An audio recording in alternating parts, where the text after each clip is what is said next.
right, I'm gonna get in here and show you one of the most evil weeds that I get, besides crabgrass. And number one, poison ivy.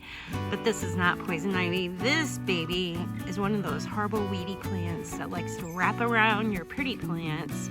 And then you just think, I'm just gonna get in here and tear this. Well, you do that and it's gonna take your buds and your pretty flower with it. So you don't wanna do that. You wanna get down at the base, which this garden needs weeded badly. That's another good thing. Try to keep up with the weeding so it doesn't get ahead of you. But you see where that plant is starting, right?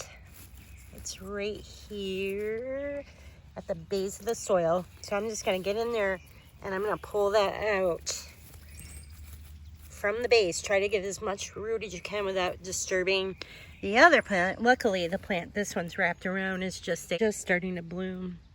And even if you can't get it off the plant once you kill it at the base, this is going to turn brown and die and stop choking the plant anyhow. So the key is to keep up with the weeding. Don't let it get like this. I've got a bunch of crabgrass growing up in there, and there's some more of that in there. I like to get in there with a tool like this, or you can use a longer hoe and just kind of get in there, pull all of it out. Get the root system, just pull it out. Poison ivy is pretty evil too. Besides giving you a horrible rash, it also has a root system that just tangles itself in. And this is going to be a fun one to get out of there. It's already wounded one of my geraniums back there. Now, let me see if I can get down in here and show you. This is one of my worst beds for weeds. The birds like to hang out over here, and I'm sure most of it comes from that. But here that is. This thing's a cool tool because you just kind of work in there. And you can pull. You want to try to get all the roots out. This is a wild onion weed too. There's a couple different weeds in here, but here's it's binweed, or it's like a wild marigold. They bloom like the marigold sometimes, but you don't want that. And they're all over my woods, so I guarantee the birds come up and just drop some more seed in here so they have more food, right?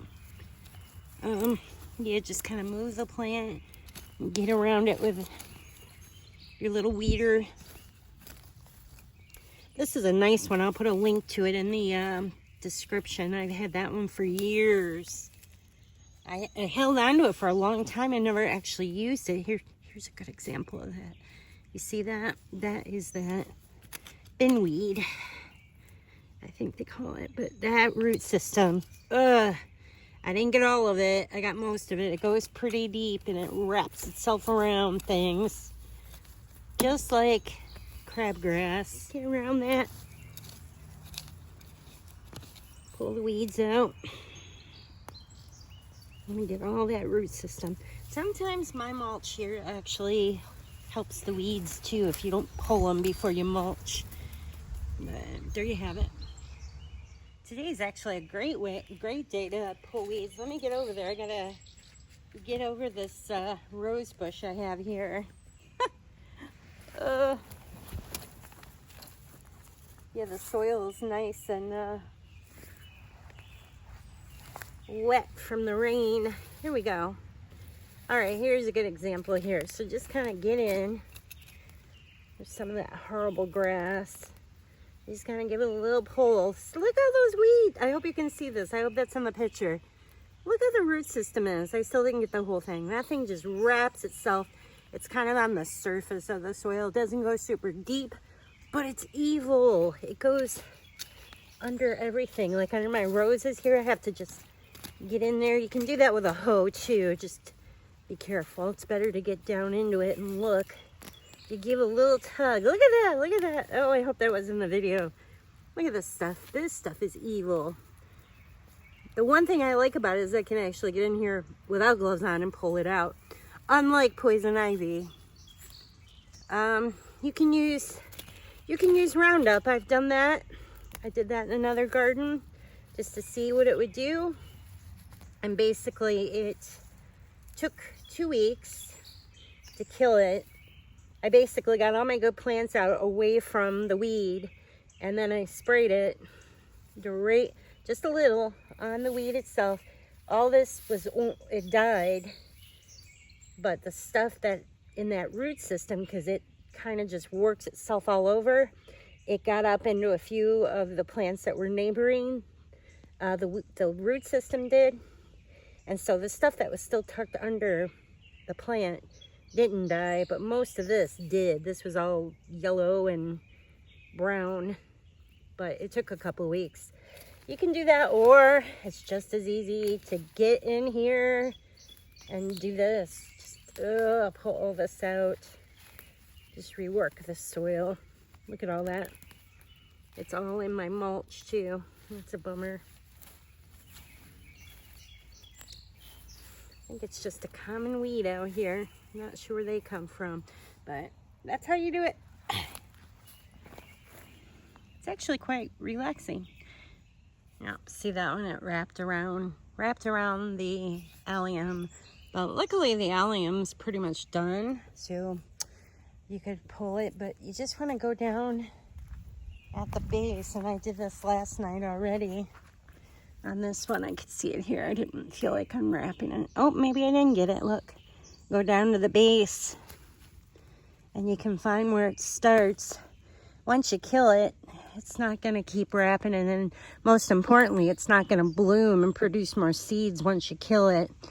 But it's best to get it ahead of time. But always start at the soil level to get weeds out when you got plants like these roses. Today I'm going to get in here. I'm actually going to prune all the dead back. You don't have to on these dwarf roses. They just keep blooming, but I just like to clean them up sometimes.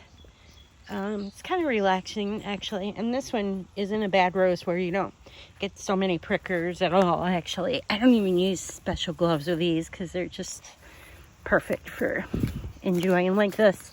But just get in there and look at this. See what I'm saying? The root system on this weed, it literally just creeps all in. So you want to try to get all of it, if not most of it. It's right over there. Ah, poison ivy. That stuff, you want to be careful. Oh, I see it. Not poison ivy, but the viney weed. Yep. Now I could probably take my bigger hoe to do this, but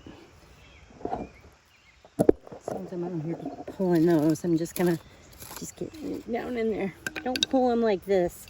It's best to be able to kind of move that soil out, because then you can get the root system out. Because if you just pull the tops, it's just gonna keep coming back. Even in the mulch. See that? My mulch is supposed to be a weed block.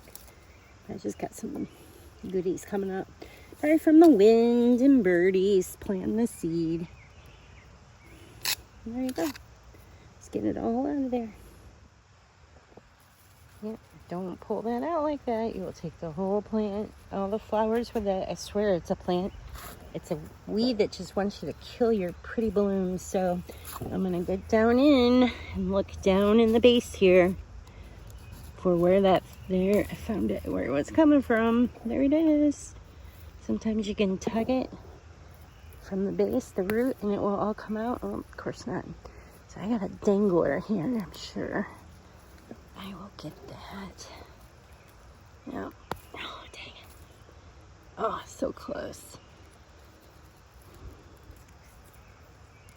Yep. Just want to stay ahead of these things.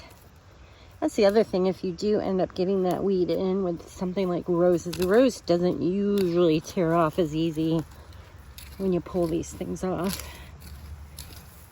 Even from the base.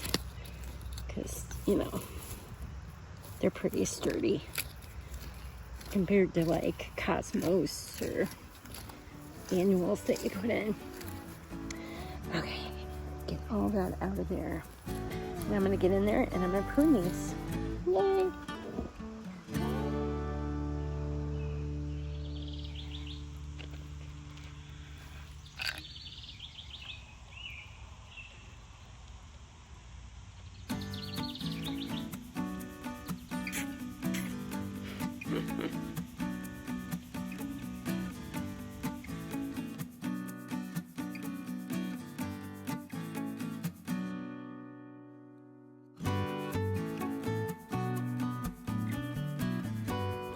Don't forget to subscribe, show some love by liking Bren's video and hit the notification button for future updates.